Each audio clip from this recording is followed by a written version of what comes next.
Dr. Pankey, Dr. L.D. Pankey, very famously said, and this is something that, ought to be on a little note card on your desk and remind yourself of this on a daily basis.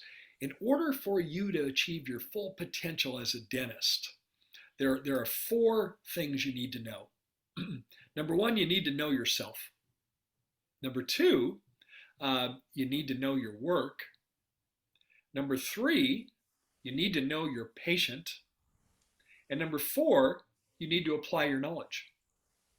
Know yourself, know your work, know your patient, and apply your knowledge.